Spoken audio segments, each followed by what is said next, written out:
Hi there! Today I have a thrift haul, or better said, a flea market haul for you. There are not a lot of flea markets to visit here around in my area, but at least there's this big one, and I think it takes place around 4 or 5 times a year. It is not a lot, but at least I found 4 nice dolls that hopefully will get a nicer or cozier life in their retirement in a collection. The first girl you can see here does have the Leah face sculpt. Her hair is cut, but it is evenly cut, and I cannot help myself. I really like exactly this screening, so I do have a few dolls that look pretty much exactly like this one here, but there's always room for one more, and she was only €1. Identifying her is easy because she is on her original body, and she does have her markings on the back. In case you find a doll that does have these print or marking on the back, like this one here,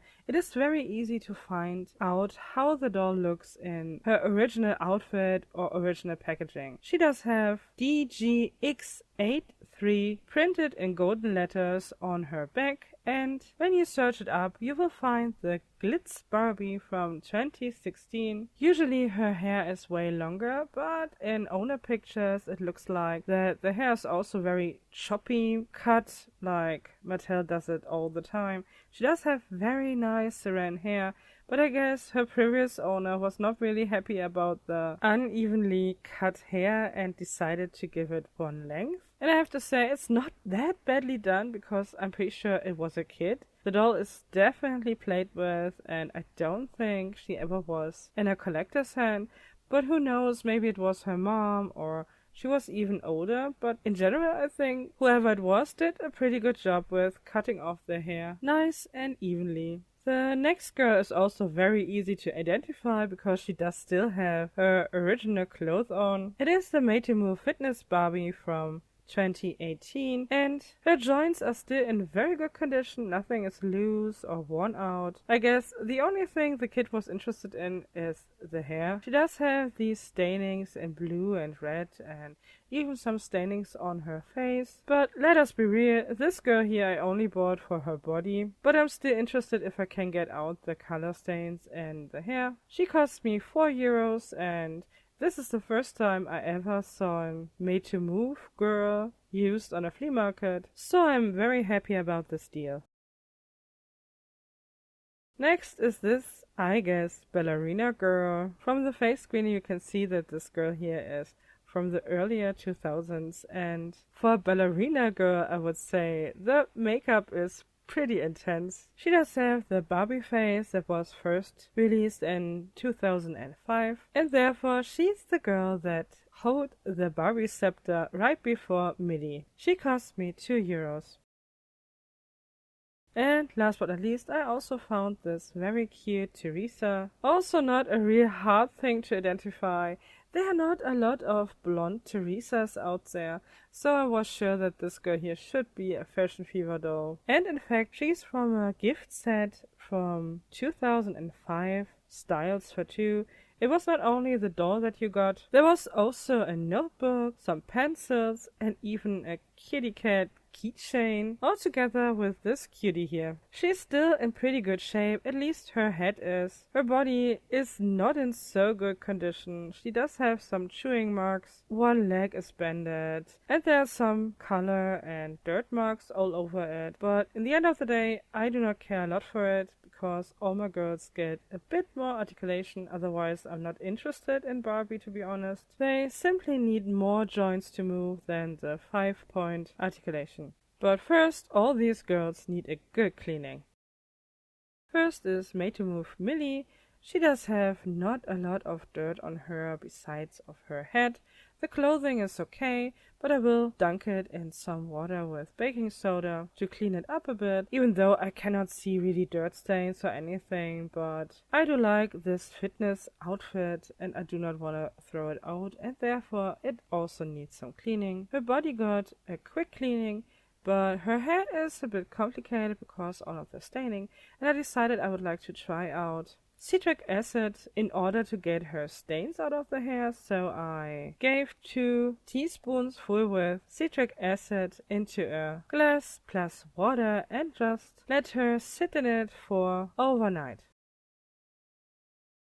And here she is 1 day later. She was in there for around 12 hours, I think, and for that time, the acid did quite a good job. A lot of the red is gone, or honestly everything of the red is gone, but the blue streaks did not vanish completely. You still can see them peeking through, but overall it's not a bad result. I'm pretty sure if I would have left the head a little bit longer in this solution, they would be gone completely. But the vinyl itself, the face, also still has these red stainings. They are really hard to see on camera, but they are there, and the acid did not help with them at all. To get them removed, she would need an acne treatment like usually you do with dolls that have staining on there, but it is not needed. She is a standard mini face, and I only wanted to experiment with citric acid and the hair this time.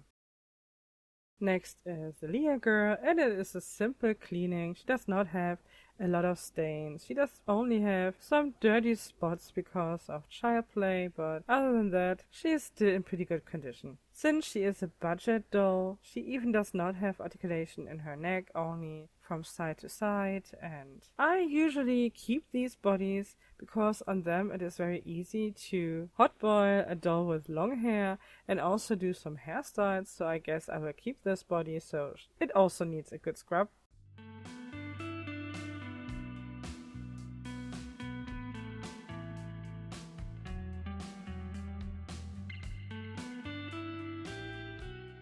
And to finish her up, she also gets a quick and easy hot boil rinse.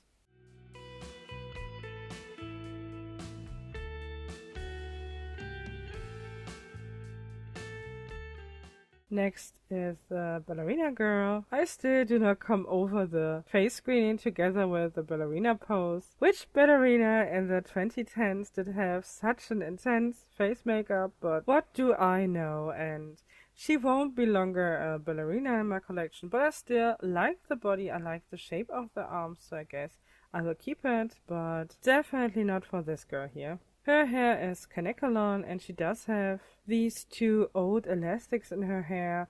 Of course they do fall apart when I touch them here, but they did not melt into the hair, and therefore that's pretty good. I simply have to remove all the little pieces. And this girl here is definitely in the best condition. She is a bit dirty, but even the hair's not that dirty. So at first she got a normal cleaning with dish soap, then a little bit of conditioner, and since she is a girl with kanekalon hair, I will let her sit with the conditioner on for about 10 to 15 minutes and then wash it out.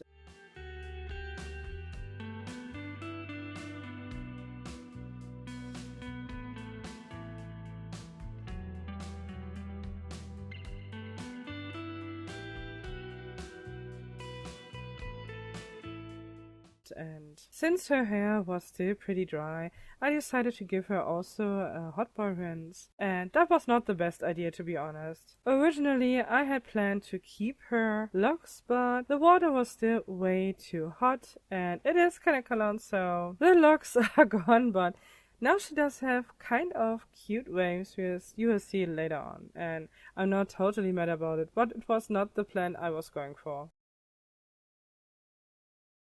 Now it's time for Teresa, and this girl here is, I think, my 4th Teresa. I only have 4 dolls in my collection with the sculpt.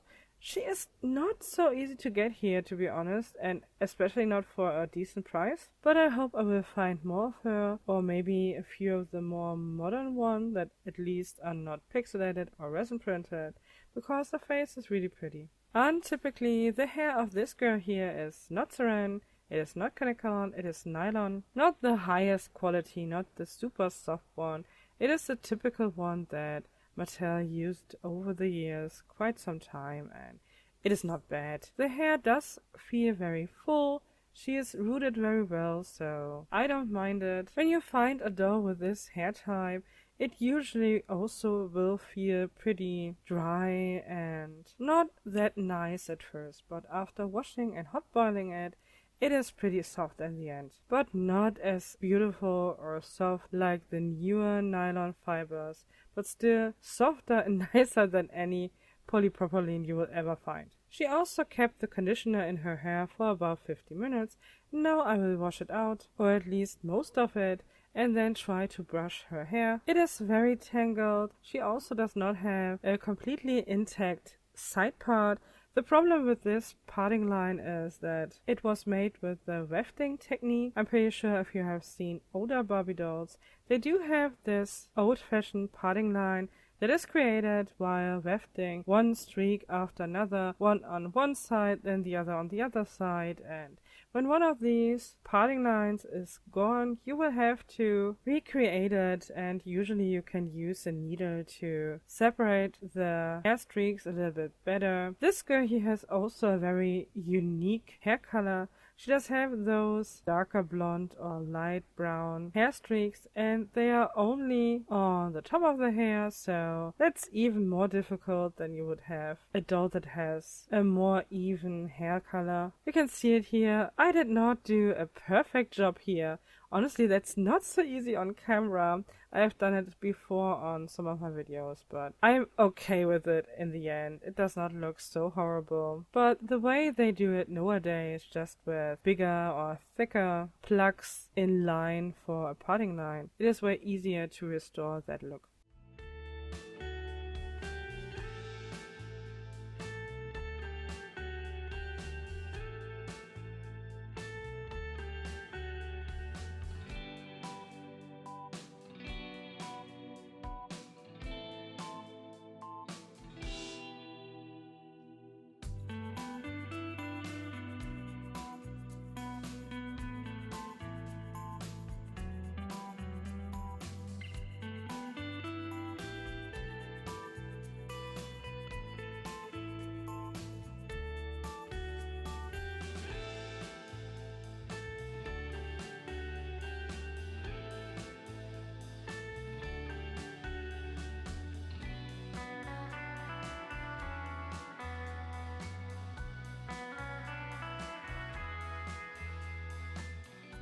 Now also this girl here gets a little hot boil rinse, and that's also the reason why I did not wash out the conditioner completely. It simply protects the hair a little bit from the heat, but overall this hair is not very sensitive, so you can really give hot boiling water over it without the risk of damaging it.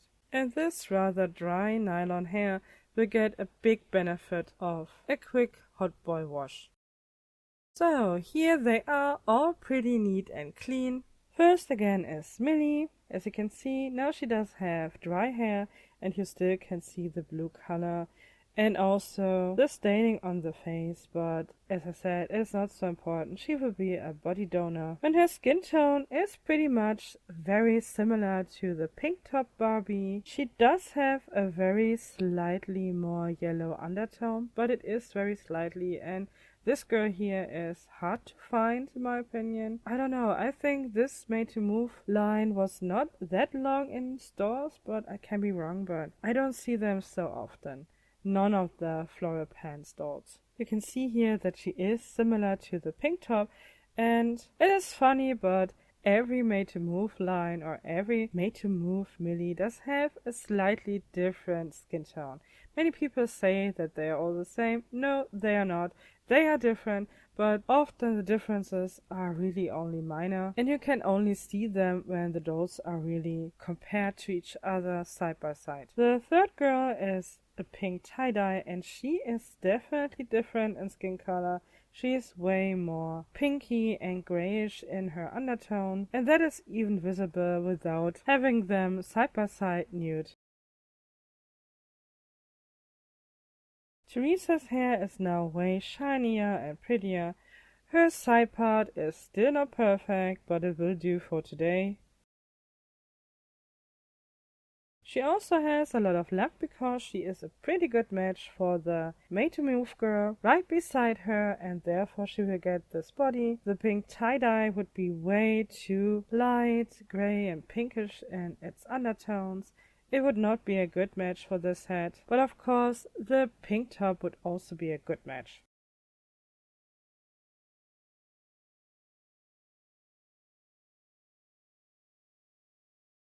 The ballerina girl does have very nice shiny hair now, but the curls, as I said, are completely gone. She does have now kind of, in my opinion, a bit messy but still cute beach waves. I think I will go with it. Even though her hair is a bit thinly rooted, she usually does have this high ponytail, and therefore they didn't give her a lot of hair, but I still think it is enough to keep her hair down after having it up into a ponytail for quite a while, and I think it looks more modern that way. Maybe I just make this up because I simply messed up the hair. I don't know.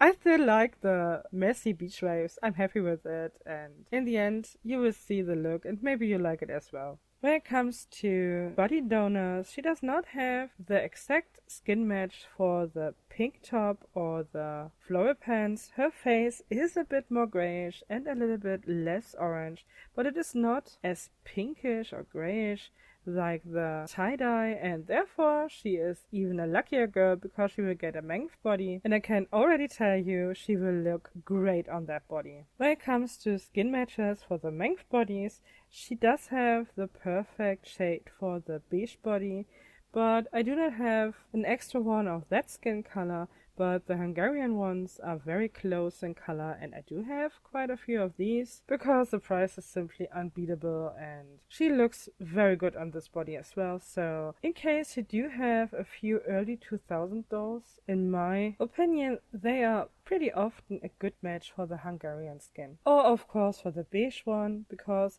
the skin is similar, just a little bit lighter.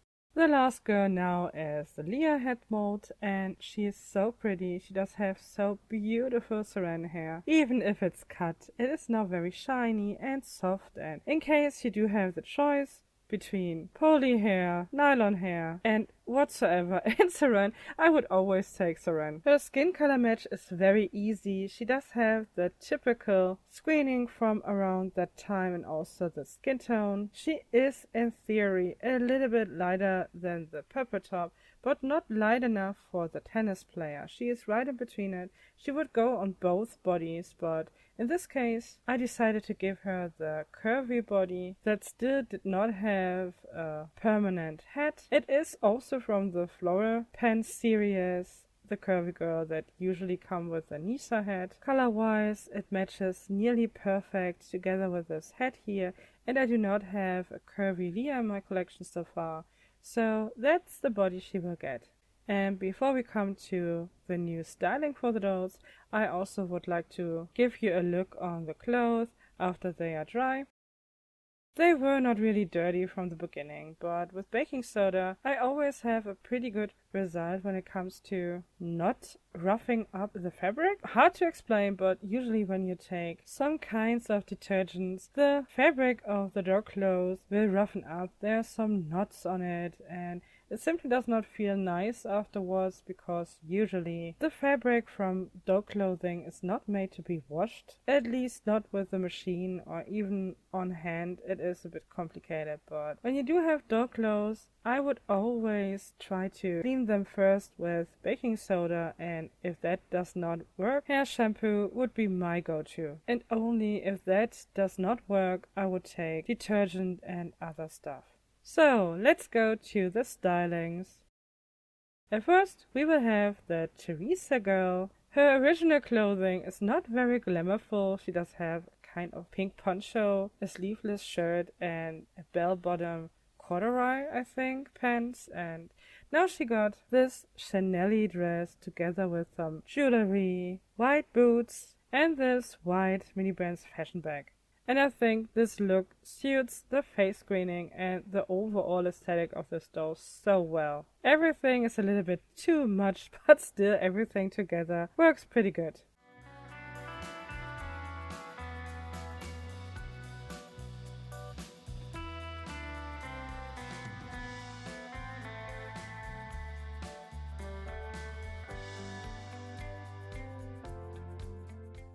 Next is Leah on the Curvy Girl body, and I think she looks really stunning. You might recall her jacket from one of the clothing hauls. Honestly, I thought I would not use this jacket in any styling because on the pictures it simply looked different to me personally as in real in my hands, but honestly, I really like it together with this dress. It is a simple, typical elastic dress that you get in so many different colors on every Chinese website, but it looks very nice on the curvy girls, and together with the right accessories, it looks really elegant and flattering. She got this plastic belt. It is a Barbie belt, but I like it. It looks very good on the curvy girls in my opinion. It does give more waist, and the overall very pretty figure looks just more hourglass-like with it.